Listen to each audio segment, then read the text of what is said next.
fodrászatot, mert szeretek alkotni. Tehát az alkotás viszont miatt? az emberekkel, igen, az alkotás miatt, az embereket viszont nem mindig tudom tolerálni. Tehát ez a nehéz nekem. De nem ne szeretem. haragudjon, elvált asszonyom, Igen? a haj az emberek fején van. Igen, tudom, tisztában vagyok vele. Akkor miért nem megy el paróka készítőnek? Ott nem kell, hogy találkozzon emberekkel. Ezt most azért nem tudom megfogalmazni, mert egyrészt szükségem van az emberekre, meg szükségem van rá, mert szeretek kommunikálni. Igen. Viszont pár órát tudok velük csak eltölteni, és én akkor utána megyek kertészkedni, vagy az állataimhoz, vagy egyebek.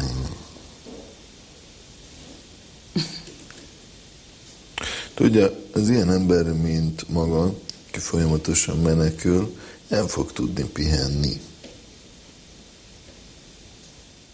Ha menekül. Mert megszűnik a sikerélmény forrása. Ettől omlottam össze. Erre én is rájöttem. Nem volt, ami éltetett. Nem volt? Ami éltetett volna.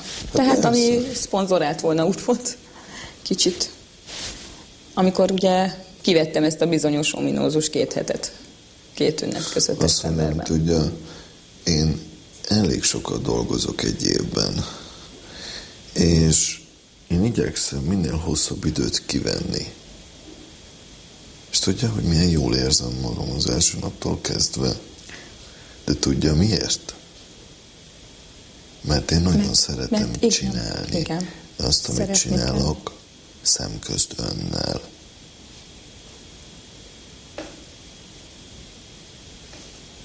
És akkor, mivel nem szereti, ezért pótolja a mennyiséggel.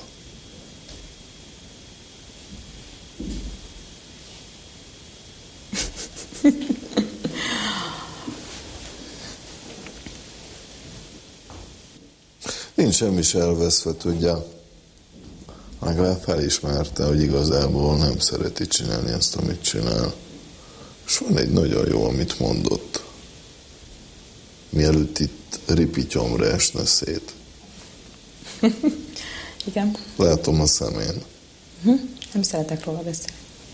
Miről? Miről? Miről? Hát, hogy nem az lettem, aki szerettem volna. De még megteheti azt, hogy mivel mondott egy nagyon fontos dolgot, hogy a munka mellett még valami. Tanulás. Igen.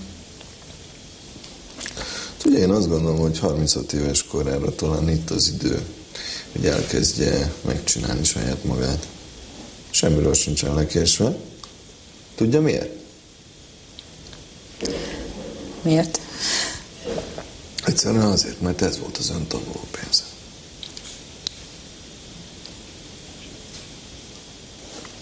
Ez igaz. Ennyi ideig Pontosan. tartott. De még egy. Ha ön újra ezt el fogja követni, akkor a tanulópénz kifizetését már tudatosan fogja csinálni. Tehát tudatosan fogja szembe köpni magát. Ha a tanulást például, vagy ami szeretne lenni, nem az lesz, ami szeretne. A kutatóbiológus nem, de ettől eltekintve egy csomó más lehet, ami még El is érdekli. kezdtem már, persze. Na látja. És hogyha ezt elkezdi megcsinálni, képzelje, hiperaktivitás megszűnik. Ez a tanácsom. Nagyon sok olyan ember van, aki valójában belemenekül valamibe. Hát ki ebbe, ki abba, ki amabba. Egyáltalán nem azt csinálják, amit szeretnének. Önmaguk kurvái. Azért a maguk kurvái, mert mindannyian szerettünk volna gyerekkorból valakik lenni, és akkor feláldoztuk ezt az álmot. Az övék. De 36 évesen nem késő változtatni. Ő bevállalta. És ön bevállalja? Igen vagy nem? I got a few things I want to say. egész másról szerettem volna beszélni, illetve több mindenről, de túl sok ahhoz a problémám, hogy ennyi időbe beleférjem, viszont elég jól rávezetett a dolgokra. Mert tényleg állat mögött élek. És ezt tudtam magamról, csak ennyire senki nem merte a szemembe mondani. És aki holnap jön, a nő, akit rendre otthagynak a férfiak, és nem érti, hogy hol rontja el. És mit tegyek, hogy szoknya lehessen rajtam végül? De ne viccelje, hát a pasi az olyan csajt választott, akit ő ugráltathat. Ha ön is szívesen jelentkezne a műsorba, hogy problémájáról dr. Csernussal beszéljen, hívja a 061 413 0873-as telefonszámot. Bevállalja? Igen vagy